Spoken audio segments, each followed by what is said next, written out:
Magandang araw po sa lahat, mga minamahal.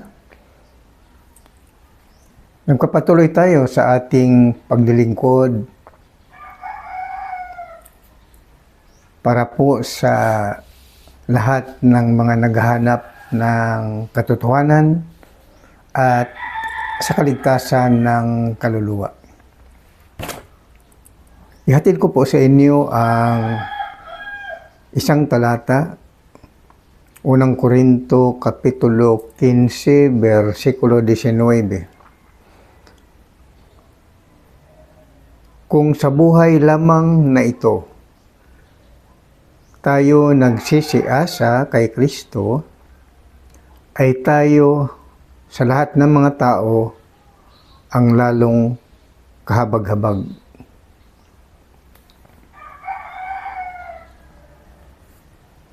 Mga minamahal,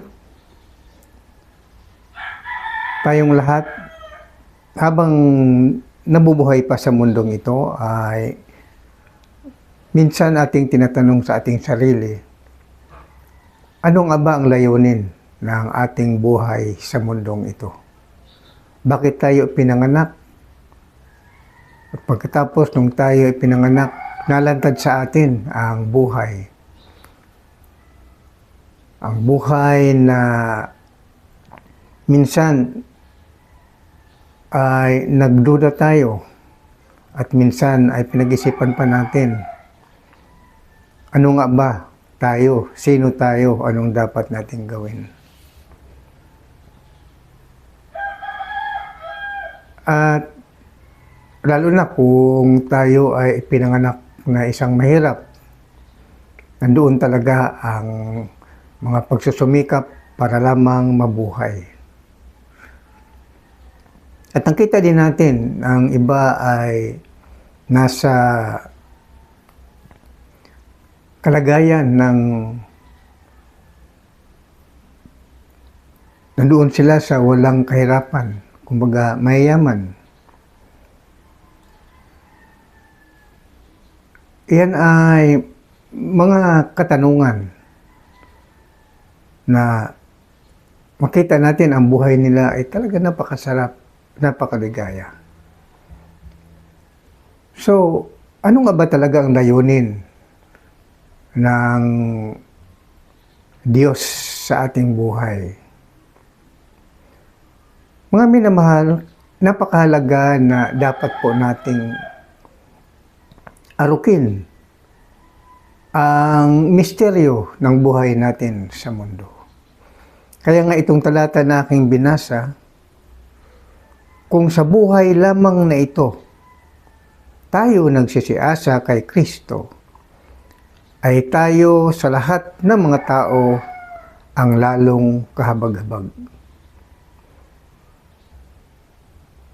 So ang talatang ito ay nagbibigay sa atin ng kaisipan. Binubuksan ang ating karunungan, ang ating damdamin, kung ano ba ang layunin ng Diyos sa atin na patungkol sa panampalataya ay naniwala tayo sa Panginoong Hesukristo, na siya ay nagdusa nang siya ay nasa mundong ito. Siya ay hinamak, inalipusta ng mga tao na hindi kumikilala sa Kanya, na siya ang pinadala ng Diyos upang iligtas ang mga tao sa kapahamakan, sa kanilang mga kasalanan, na kung magpatuloy ang tao sa kasalanan, ay parusahan sila ng Diyos sa pagdating ng araw ng paghatol. Kaya tayo, na mga tao na nagdurusa dahil sa kahirapan, ang ating pag-asa ay ang ating Panginoong Jesucristo. Kaya nga, habang tayo ay buhay pa narito sa mundong ito, ay ang ating kaligtasan ay nakasalalay sa ating panampalataya sa Panginoong Hesukristo.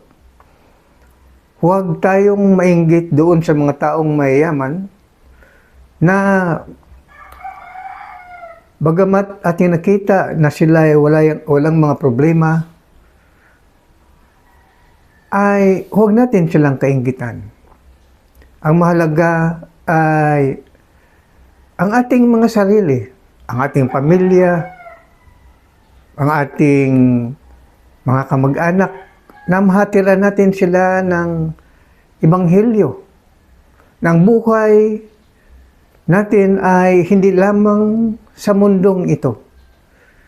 Dahil kung ang ating pag-asa nang tayo ay kumilala kay Kristo ay para lamang sa mundong ito, ay tayo na nga ang pinakakawawa. Tayo ang pinakahamak dahil mahirap tayo. So, ang layunin ng pangaral ng Ebanghelyo ay para bigyan ng pag-asa ang mga nawawalan ng pag-asa upang palakasin ang mga nanghihina. Dahil tapat ang pangako ng Panginoong Hesukristo. Nang siya ay nabuhay muli sa mga patay, ay umakyat siya sa langit at doon umupo sa kanan ng Diyos at siya ay nagbigay ng kautusan sa kanyang mga mangaral na ipangaral ang kanyang salita upang bigyan sila ng pag-asa ng mga manampalataya ay hindi lamang dito sa planetang daigdig, kung hindi doon sa sangkalangitan kung saan naroon ngayon ang ating Panginoong Hesukristo. Kaya mga minamahal, tayo na umaasa kay Kristo at sumampalataya kay Kristo ay dapat ilagak natin ang ating buhay sa Kanya. Na bagamat tayo ay nasa kahirapan sa ngayon, ay kailangang magsikap tayo na huwag tayong tatamad-tamad, maghanap buhay tayo sa araw-araw upang tayo ay may bili ng pagkain. Sapat na tayo ay may mabiling bigas, ulam, o ano pa mang mga bagay, at matustusan ang bawat pamilya na mahango sa kahirapan habang nagpatuloy ang mga bata o mga apo sa kanilang pag-aaral upang ang kanilang kinabukasan ay gaganda rin naman na mahango sila sa paghihikhouse. Ang mahalaga ay dalhin natin ang ating pamilya patungo sa Diyos. Lumayo tayo sa mga kasalanan na talagang kinasusuklaman ng Panginoong Diyos. Dalhin natin ang ating pamilya sa landasin ng buhay na walang hanggan. Iyan ang ating pag-asa. Dahil ang buhay na walang hanggan ay wala rito sa daigdig. Ang buhay na walang hanggan ay nandoon sa sangkalangitan kung saan naroon ang Panginoon Kristo. Ngunit dahil narito pa tayo sa mundong ito, nababalot tayo ng kahirapan, nababalot tayo ng mga tinatawag na mga pagsubok sa buhay. Naroon ang tinatawag na bagyo sa ating buhay, mga problema, mga kawalan ng salapi, kawalan ng pagkain, at kawalan ng mga pagtulong. Ang pagtulong na dapat nanggaling sa gobyerno. Ngunit, ang gobyerno natin ay nasadlak sa graph ng corruption na sa halip ng pakatulong doon sa mga naghihirap ay sila pa, ang mga leader, ang mga nagnanakaw at binubulsa ang kanilang mga dapat na budget na natanggap mula sa gobyerno at itulong sa mga mahirap, kanilang sinarili at ibinulsa. At ang kanilang mga pamilya ang nagiging maligaya. Lahat ng mga pagnanakaw, graft ng corruption ay ginagawa ng ating mga leader sa ating bayan at hinayaan ang mga taxpayer na magdusa na kung saan na dapat maglingkod sila ayon sa tinadhana ng ating saligang batas. Kaya nga mga minamahal, dito sa mundong ito ay hindi balanse. Bakit? Dahil naghari dito ang mga masasama at ang mga lahat ng mga gumagawa ng mabuti ay nagdurusa. Ang mga tao na patuloy sa kabutihan at hindi gumagawa ng mga illegal na mga gawain, sila pa ang nagdurusa. At yaong mga lumalabag sa batas ay nagpapakayaman. Yaong mga tao na nasa kasamaan at nabulid sa kasalanan, sila ang maligaya at sila rin ang walang pagdurusa. Bakit?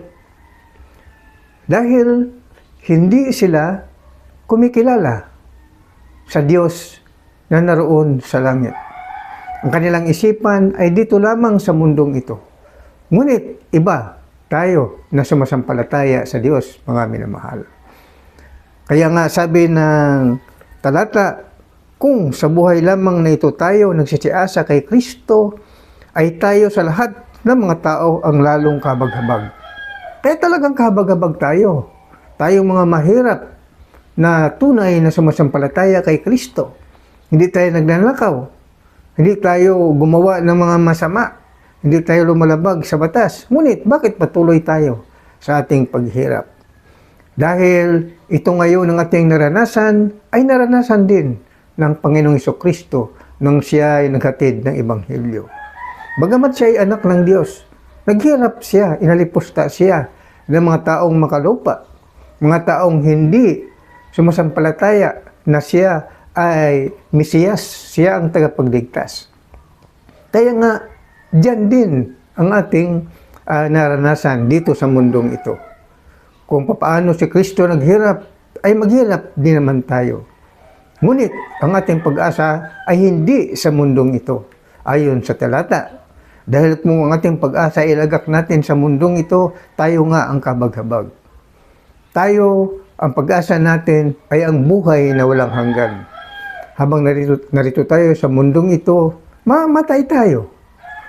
Dahil ang buhay ng tao ay hindi lalampas ng 120 taon. Kaya nga, maswerte tayo kung aabot tayo ng 70, 80, at bonus na nga yan, mga minamahal, dahil maraming mga tao na namatay habang maaga pa. Ang iba'y bata pa, namatay na. Kaya magpasalamat tayo na humihinga pa tayo sa araw-araw, ngunit hindi natin alam ang bukas. Kaya ilagak natin ang ating isipan, ang ating buhay para kay Kristo. Ilagak natin na tayo ay ang ating pag-asa hindi lamang sa mundong ito. Dahil ang mundong ito ay pansamantala lamang. Ngunit kay Kristo ay buhay na walang hanggan. Kaya tiisin natin ang ating paghirap. Palagi tayong makinig ng salita ng Diyos. Tayo ay umiwas sa mga illegal na gawain.